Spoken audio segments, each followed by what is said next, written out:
Welcome back to the Shareverse Smash Parody Series, a series where I discuss Shareverse content, which can be explained on my YouTube channel. I'm AJ, and this video will be a double feature. No pun intended. Since the last video, I alluded to a potential crossover with the two productions, and as promised, this video will discuss that and then some. And as a reminder, if you want to know what Shareverse is, as well as the previous installments, please take a look at the other videos pertaining to Shareverse and the Smash Parody Series.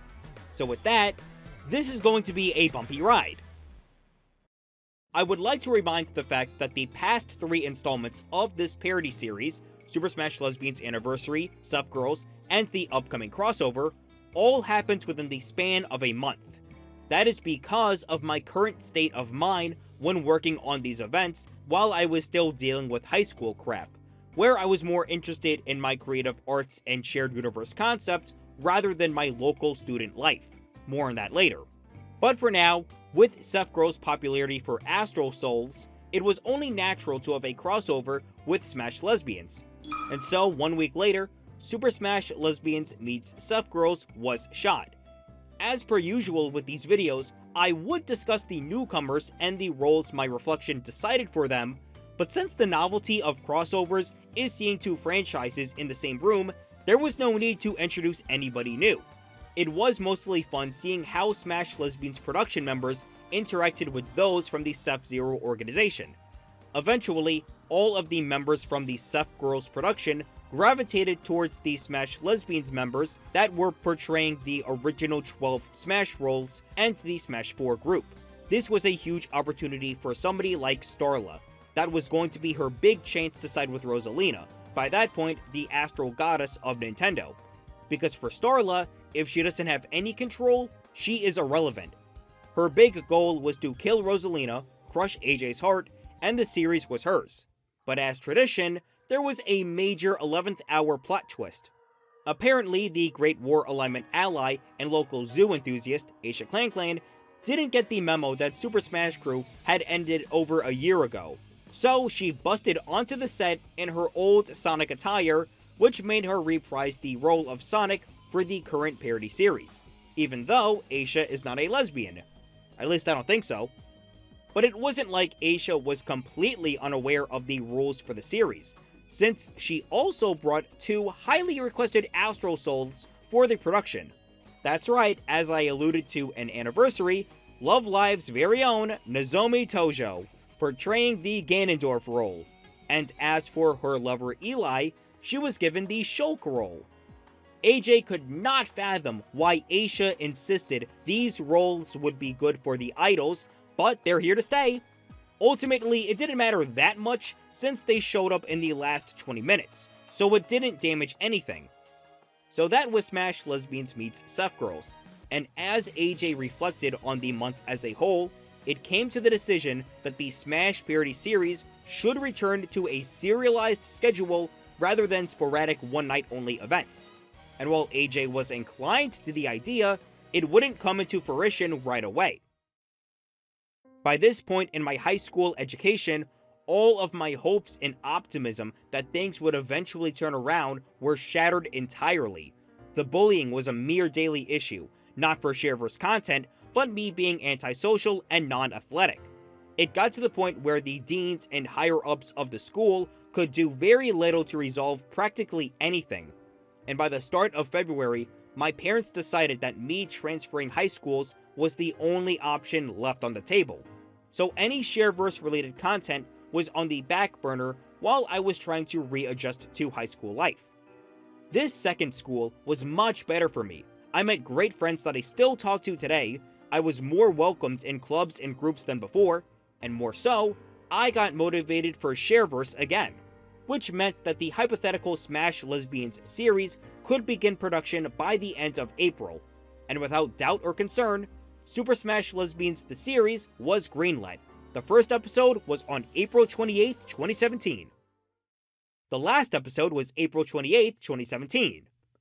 So what happened? Originally, AJ wanted to bust the doors open with 8 newcomers to celebrate the Smash Parody series going back to its roots. and there were two anime series that were on my mind when coming up with these decisions. One was the highly popular, yet controversial, Miss Kobayashi's Dragon Maid, which had several queer-friendly relationships, including children. Fucking Japan, man. But with a vocal community, the Astro Souls would be a good fit. The titular Kobayashi was given the Mr. Game & Watch role, since there are many scenes where she performs these large mathematical problems in her head, similar to that of a calculator and other simplistic digital devices. The Dragon Maid herself, Toru, was the perfect candidate for the Korin role, and the electrical dragon Kana, she got the Pichu role. Despite the character not appearing in Smash 4, but that didn't stop other members playing roles that were not in Smash 4. But also another connection, since Korin's Japanese name is Kamui, which is Kana's last name, and Kana is also the name for Korin's child, so it all ties together in a way. And for her partner Riko Saikawa, since she's a fucking child, she got the Diddy Kong role. Oh my god, bro. Okay, moving on from weird shit, Arcade Gamer Fubuki was an OVA series from the early 2000s of a teenage girl playing arcade games with special panties. I didn't say it would be any less weird. Fubuki's skills in classic retro arcade games made her perfect for the Pac-Man role. Oh shit. As for her supporting friend Hanako, there's one scene in the OVA where she's wearing a Princess Peach inspired dress. But this was kind of an issue, because Historia already took the Princess Peach role back in Smash Lesbians Melee, so too little too late. In other words, Hanako was thrown into the Daisy role, a character that wasn't even in Smash yet. In the same scene, Fubuki's rival Chizuru is in a dog costume, which I think is supposed to be based off of Bowser, but since it looks like a dog, she got the Duck Hunt role. And lastly, there was the American cowgirl singer, Melody Honey, where she got the King DDD role. Because of her being an American character in an anime, the English dub obviously gave her a very thick Western accent, no different to King DDD's Southern accent in Kirby Right Back At Ya. Plus, Dan Green does play the narrator in Fubuki, who was a regular for 4Kids dubs, including Kirby. So there's connections there. So while these were the new faces for the premiere, AJ was considering adding other members later on. During the height of the Disney Civil War, as seen in Disney Finding Evolution, Neo Disney created a clone of Elsa and Ravana, Grimhilda's second clone. This was Freya, who was Elsa but meaner. This was the same Snow Queen that was depicted in the Huntsman Winter War. Did anyone see that movie? Because I'm pretty sure it bombed. In other words, Neo Disney created a clone of a clone. In fact, they did it twice, but I'll explain more of that later in DFE. And because of that, AJ was planning on giving Freya the Dr. Mario role, since her original bassist and her sister already had the roles of the Mario brothers. But unlike the stereotypical hot nurse outfit that Nami had for Super Smash Crew, Freya would be given more modern realistic scrubs. However, this idea would never come to fruition. You're about to see why. As a reminder, the only remaining rule of Super Smash Lesbians at that time was that if anyone stepped foot on set during the production, they are permanent members of the series. So, as per usual, chaos would eventually occur. But this time around, almost an hour into the premiere.